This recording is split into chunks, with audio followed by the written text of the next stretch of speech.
Bonjour à tous et bienvenue dans le journal du théâtre. Nous sommes ici dans le jardin du Luxembourg et nous nous rendons dans le célèbre théâtre des marionnettes. En attendant de le découvrir, je vous propose tout de suite le sommaire. Voici ce qui nous attend aujourd'hui. Les pirates ont pris la scène du théâtre Clavel pour le plaisir des plus petits.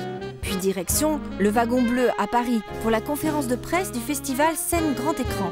Et tout de suite, un spectacle qui sera à l'affiche du festival Spot qui se déroule du 13 mai au 7 juin au théâtre Paris-Villette.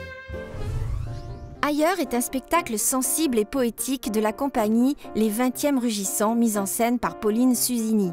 Cette création, portée par de jeunes comédiens, s'interroge sur le rêve et les limites de la conscience. Elle sera suivie par la pièce Débrayage de cette même compagnie.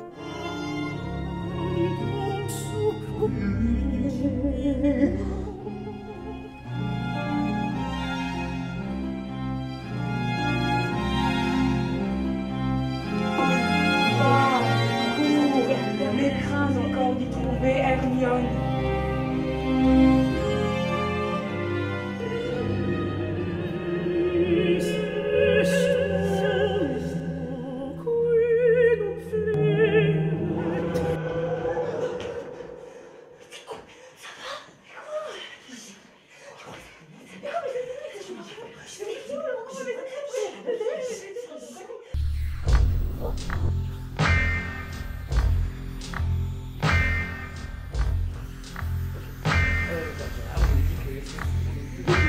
Encore une fois, un très bon spectacle. Merci.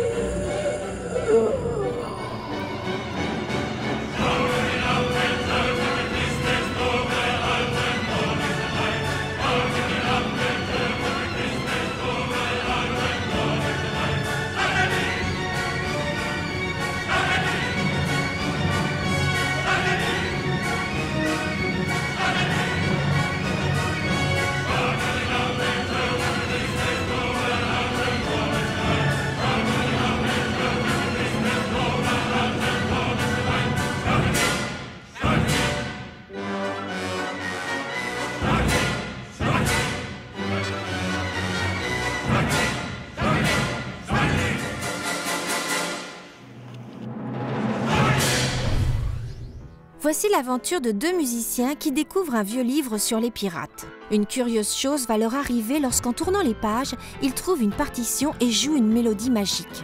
Une voix surgit alors et leur révèle qu'il est possible de rejoindre l'âge d'or de la piraterie en traversant la mer des songes. Et c'est parti pour l'aventure.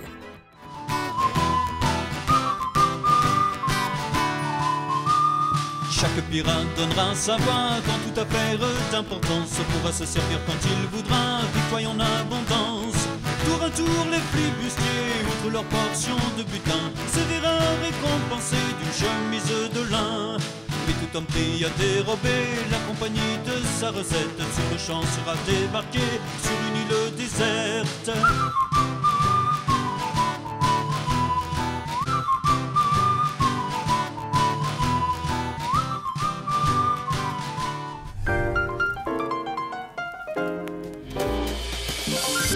Nous avons rencontré Stéphane Fievet, directeur du Centre national du théâtre, et Charles Berling, directeur associé du Théâtre Liberté de Toulon. Lors de la conférence de presse du festival Scène Grand Écran, ils nous ont parlé de cette 9e édition sur le thème Istanbul. Scène Grand Écran, c'est un festival itinérant qui est l'occasion d'une alliance pour une édition entre le Centre national du théâtre et un théâtre ou des structures culturelles en région. Le Centre national du théâtre est une institution nationale, mais qui a une vocation territoriale également. Et pour nous, c'est important d'être dans une logique de décentralisation et de mener un projet artistique et culturel avec des acteurs locaux. Le fait de travailler avec le Centre national du théâtre, c'est important pour nous parce que on revendique que justement que Toulon s'ouvre un peu plus et que les gens puissent profiter de cette ville. Cette ouverture comme ça au bassin méditerranéen, c'est vraiment notre rôle de favoriser ces échanges de culture. Et là, avec Istanbul, évidemment, c'était fondamental. Enfin, la Turquie est un pays fondamental pour l'Europe, pour nous, comme on le voit d'ailleurs dans l'histoire même de Toulon, il y a en particulier Michel Pacha, mais il y a encore beaucoup d'autres exemples de coopération, de rapprochement, de cousinage profond. Et donc, c'est cette dimension qu'on revendique à travers cette semaine stambouliote, qui n'est qu'un tremplin pour une longue relation à venir entre Toulon et Istanbul.